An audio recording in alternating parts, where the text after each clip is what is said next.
So anyhow, this Brit kid that works for us, we're at a party for the London office. It's me, my wife Barbara, a bunch of the guys. And this kid walks up to me, he says, "Mr. Hoyle, sir." And you know they're going to fuck you when they call you sir. "I must tell you that I think what we are doing in Africa is morally indefensible." I mean, there you are, huh? And his wife is smiling up at me like a mad little Yorkshire Terrier. And there's my wife, grilling, thrilling. And Kroner and Mulcahy, they're taking this in too. Morally indefensible, I say. How so? And he sputters like a boiling tuber.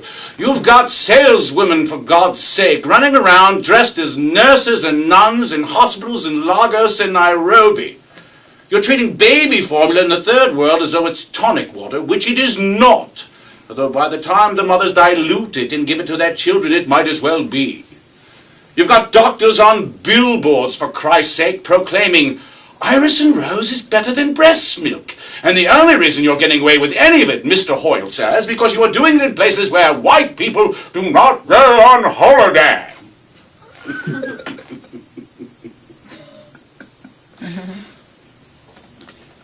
At World Headquarters, you learn a kind of manufactured thuggishness. It's currency, if you will. It's a coin of our realm. Means nothing. Less than nothing. It is totally made up. I look at the boy and I say, "This company has always been run by uncomplicated men with a clear goal. Make a buck. And with the opening of all these world markets, it's taken these men a little time to learn that you can't do business in Togo the way you do business in Elbow Lake, Minnesota." I pause for a moment.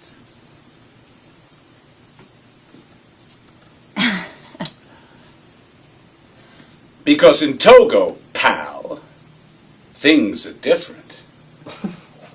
Now what I'm doing here is I'm doing my gentleman farmer number. Somebody once told me that poor little Georgie Bush must have seen me on PBS, that documentary on corporate accountability, and stolen my style. Anyhow, back to the part. I look at the boy and I say, "You know, you and I both know that you know that. And I can see by your tie that you did your hard time at the London School of Economics, so clearly, kiddo, you're bright. Therefore, I'm not going to stand here and debate sandbox ethics with you, but simply offer you this. Quit. I take a pause.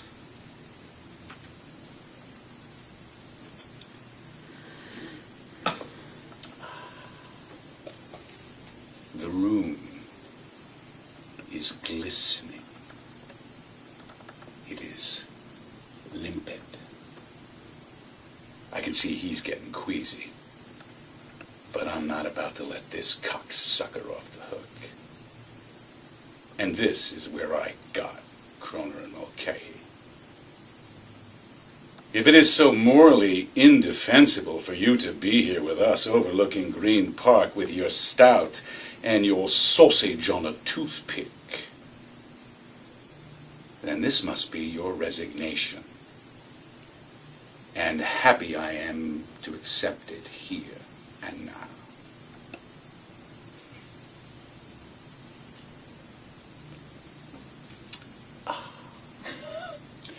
Exactly 18 days later, I was made vice president in charge of marketing and third world affairs.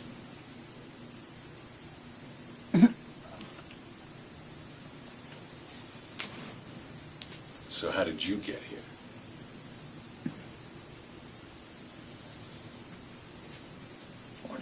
Wonderful.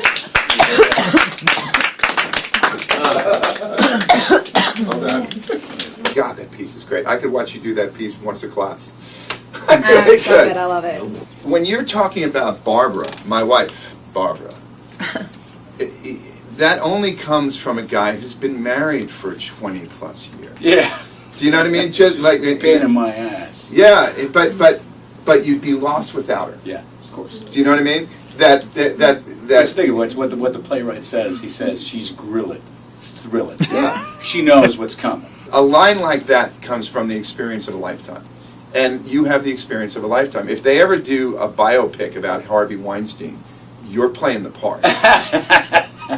No, but I mean, you could play Weinstein. You could step right into, if they're making a film about how the Weinstein Company came to be. I mean, they made a movie about how Facebook came to be. Yeah. So if they wanted to do a serious character study, man, I would move heaven and earth and if I were you to play Harvey Weinstein, because, and this is the monologue I'd use every time you took a sip of the martini. It reminded me of this company that failed. It was one of those big telecommunications company, and after the guy, he was like a guy like you, and he had embezzled a lot of money, but a lot of stories came out. It was like an Enron type story, okay, yeah. And they said that one of the things that he loved to do was, whenever his signature thing at the lavish, decadent parties that he threw, was that he would always have an ice sculpture of David, where the penis was a fountain of the best vodka in the world. Oh my Lord! So it would come out chilled. It would come out chilled.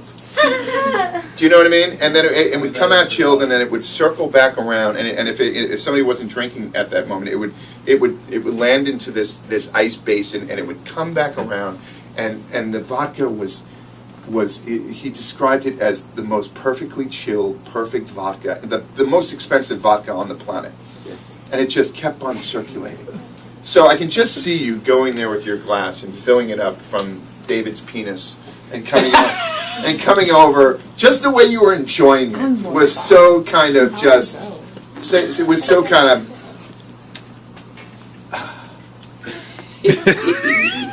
fangs, totally. Claws. Totally. And so you guys have heard me talk about using props in here.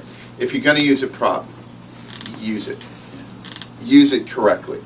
Clint, when you did Heat the first time and you took that badge out and you just slapped it on the table, if you're going to have a prop, use the damn prop.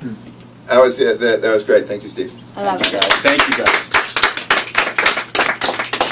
Cheers.